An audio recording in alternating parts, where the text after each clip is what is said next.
Now, more stories, insights, and analysis of Illinois policy and politics. This is Illinois Rising, presented by the Illinois Opportunity Project. Once again, your host, AM 560's Dan Proft. Dan Proft back with Scott Bertram from the Hillsdale College Journalism Department on this edition of Rising. And Scott, there is life for the GOP in the city of Chicago. It's true. The northwest side of the city in particular, a northwest side GOP organization that really kind of sprung up from nowhere after the election of Donald Trump, or leading up to the election of Donald Trump in 2016, and continuing to build. This is an area of the city where there's a lot of first responders, public safety personnel, and they've taken the spark that I guess Trump provided for a lot of cops and firefighters and trade unionists, and are trying to translate that locally with respect to state legislative races, aldermanic ward races, state rep races up here in April, ward races up in February. And the gentleman leading the charge on the Northwest Side is Matt Podgorski, Northwest Side Republican Club Chairman, who joins us now. Matt, thanks for joining us. Appreciate it. Dan, Scott, thanks for having me. So the strategy to essentially put down a marker for the Republican Party on the northwest side of the city.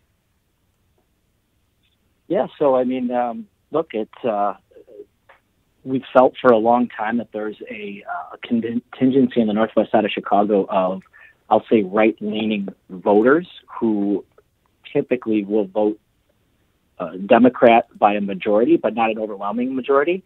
And we felt like if we can cultivate some sort of an organization to give those folks a home who don't feel comfortable in the typical Democrat Party, but don't necessarily know much about or feel like the Republican Party has much going on, we thought we'd take a stab at running a little experiment and see if we can get enough folks to join to make it meaningful. What's the spark here, Matt? Is it Trump? Is it that movement? Is it simply the drift the drift to the left of the Democrat Party? Yeah, you could call Donald Trump a spark for some of the folks, but I really don't think he represents the majority of the reason why people have joined this organization.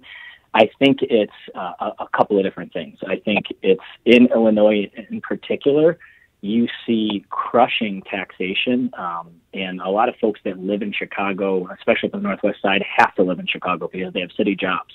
So they feel like they're trapped. They're in between a rock and a hard place. They can't give up their job. Their kids are in school, and they have to stay because of their job, but they don't want to continue to pay these property taxes, state income taxes, sales taxes.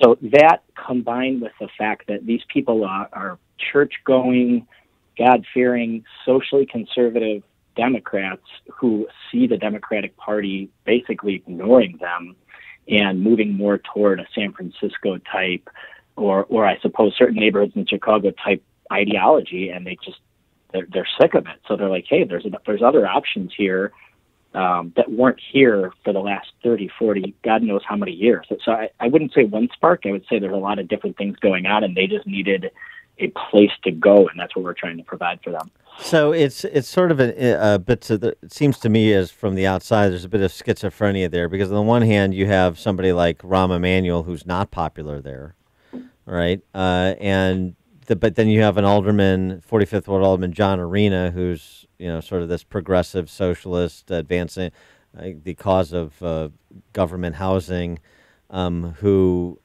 has withstood some challenges to for his seat. Then you got kind of a property tax appeals legacy hack and Rob Martwick, who's the state rep there. So kind of like, so it's old time Democrats who are socially conservative and see the failure of Chicago Democrats who've lorded over the city for the last 100 years. But then you still have a hack over here and a socialist over there. So how do you kind of square the circle with all of these different reactions to these different local office holders? That's the biggest challenge we're running into here is, some of these folks, when you talk to them, if you don't talk about specific candidates or political parties and you have a conversation with them, they're right-leaning people, right? They complain about taxes. They complain about the same things most, I would say, Republicans complain about, and they're optimistic about the same things that Republicans are optimistic about. I think the problem is decades of conditioning that there is only one party and there's only one option. And I think it's unique to the greater Chicago area, all those color counties. You know, I listen to your show a lot, and I hear a lot about like Illinois demographically as a whole is no different than Indiana, Wisconsin, yet they're able to elect Republicans in their legislatures and statewide all the time. But there's something different going on in the greater Chicago area. These people are just absolutely conditioned, multi-generation, to be Democrats. The other thing is I think they're totally desensitized to things that would outrage most normal city-going Americans, like corruption, violent crime epidemics, conflicts of interest, like Robert Martwick, like you talked about. They're just desensitized to it. So for us to think that we can completely change, generations of mentality in 2 years, I think is a little bit naive. I think it's going to take a constant barrage of messaging and consistency that could take multiple election cycles, 3, 4, 5, 6 election cycles, to get people to finally understand it's not just the Democrat Party and the array of candidates from center left to far left to choose from. Well, and I don't know what else to make of it. Yeah, and to your point, that you're going to have to continue leveling up attractive candidates who can speak the parlance, right, to break that conditioning you're describing, to get people to say, well, I may have these relationships, I may have historically done this, but now I'm going to try something different. Making that change is no easy feat. Yeah, no doubt about it. I mean, if you have the wrong messenger trying to carry that, it blows up in your face. So, we've done everything we can to recruit the right precinct committeemen, precinct captains to help carry that message locally, and then the right candidates to carry the message on a broader basis. So our first big candidate that we're supporting as a club, again, we're only, 2 years into this now, actually, almost to the day, is Amy Kessam, right? Amy Kessam is exactly what we're talking about. Grew up as a Democrat, 40-year-old daughter of, union workers who just always voted Democrat, never thought really about the Republican Party. But then as she kind of grew up and started earning and paying taxes and stuff, she realized that the Democrat Party's not for me. She became a Republican. She's a sergeant with the Chicago Police Department, socially conservative. I'd say socially, conservative relative to Chicago, not necessarily the country. And look, she's in a union. She has no problem with unions, so she fits the mold of what we're trying to brand out there very well. Hopefully, she'll do well against Robert Martwick, who's a multi-term incumbent who's got a lot of money and a lot of support.